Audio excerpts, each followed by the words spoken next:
Knee pain, back pain, shoulder pain, ఎటువంటి మొండి నొప్పులనైనా తగ్గించే clinic Indo British advanced pain clinic.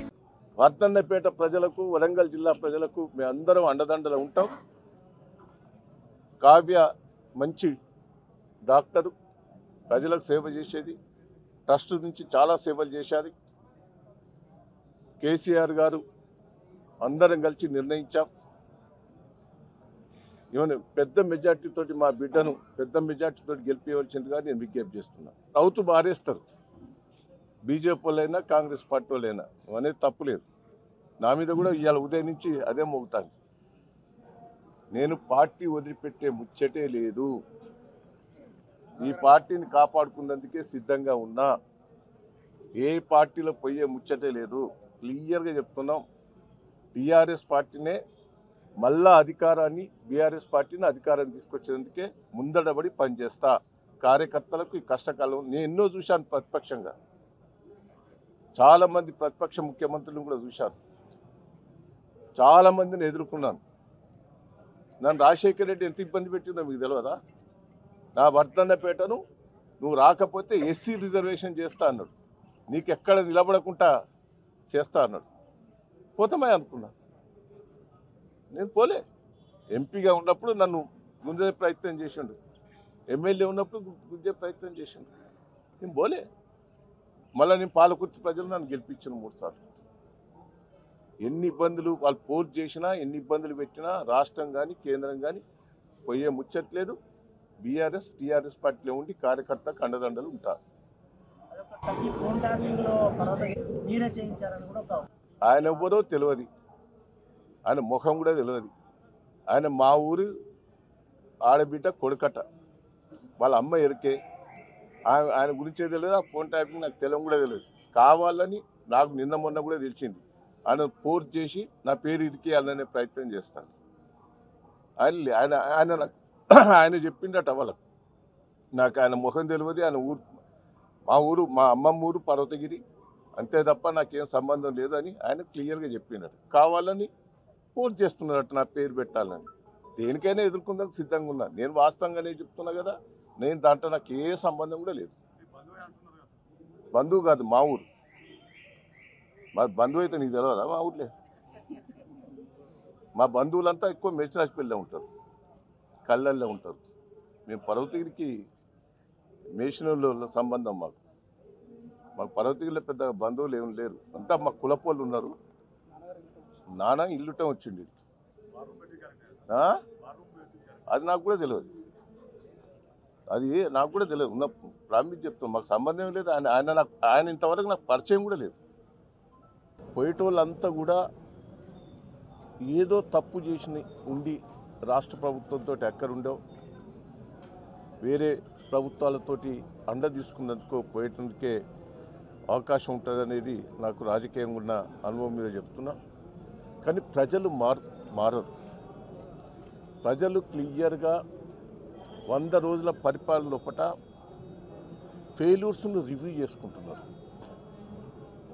100 రోజుల లోపల ఇది చేస్తా అది చేస్తా అని చెప్పి అన్నీ మోసం చేశారు. డిసెంబర్ 9నే, డిసెంబర్ 9 కదా, డిసెంబర్ 9న సోనియా గాంధీ బర్త్డే.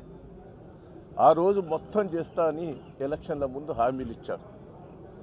మహిళలకు 2500 ఇస్తా, రైతు రుణమాఫీ చేస్తా, 15,000 చేస్తా, కింటాకు 500 మద్దతు ధర తెలుపుతా, నిరుద్యోగ వృత్తి ఇస్తా, అన్ని మాటలు చెప్పాడు. కానీ తర్వాత చేతులు ఎత్తేశాడు. మళ్ళా 100 రోజుల లోపల కొన్ని చేస్తారని మాట ఇచ్చాడు. అన్నీ మాటలతో చూపెట్టాడు తప్ప కింది లెవెల్లో ఒక్క స్కీమ్ కూడా ఇంప్లిమెంట్ కాలేదు.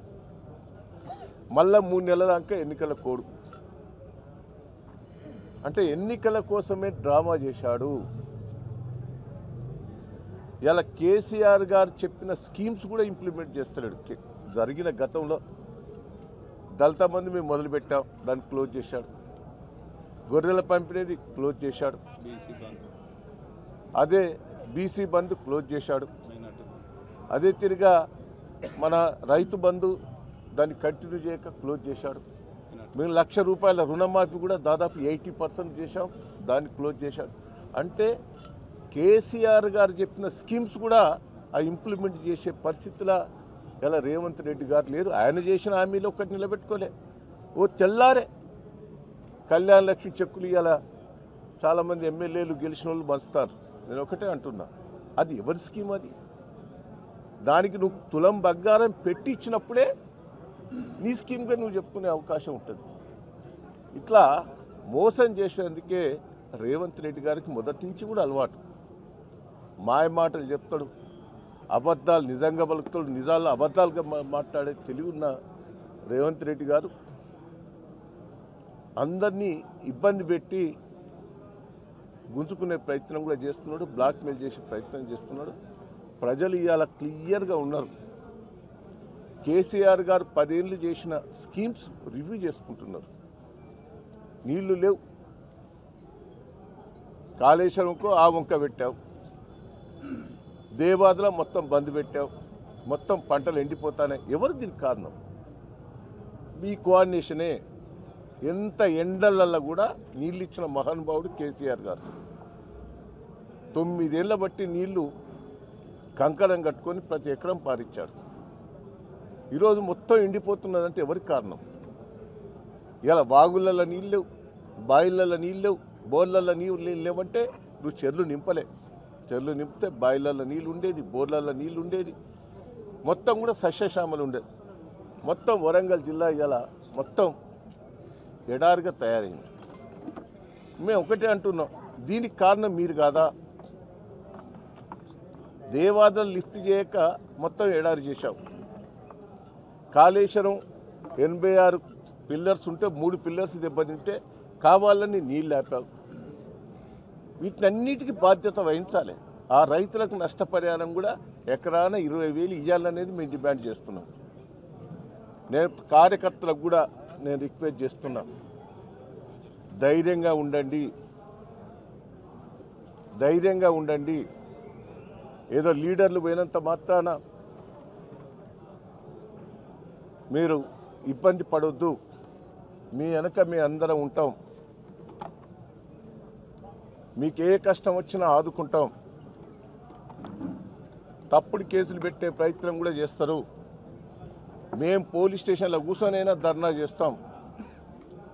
అందరినీ కాపాడుకునే బాధ్యత మేము చేస్తాం. ఉన్న వాళ్ళందరూ కూడా కలిసి ఉండాలి. పోయే లీడర్ల గురించి పట్టించుకోకుండా వాళ్ళ స్వార్థానికి పోతారు.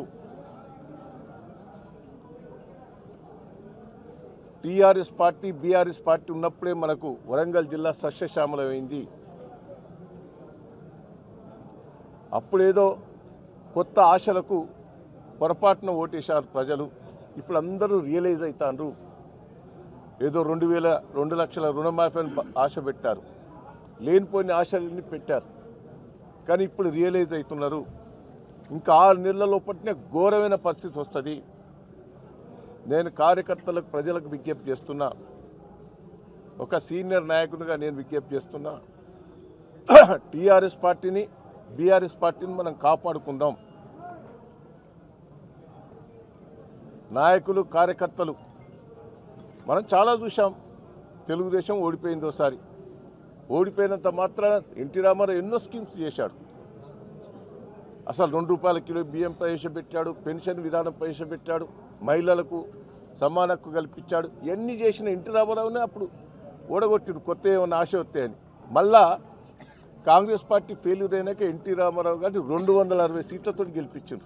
వన్ సైడ్ కాంగ్రెస్ పార్టీ ప్రతిపక్షంగా లేకుండా కూడా పోయింది. అప్పుడు రేపు రాబోయే రోజుల్లో కూడా అదే రిజల్ట్ వస్తుంది.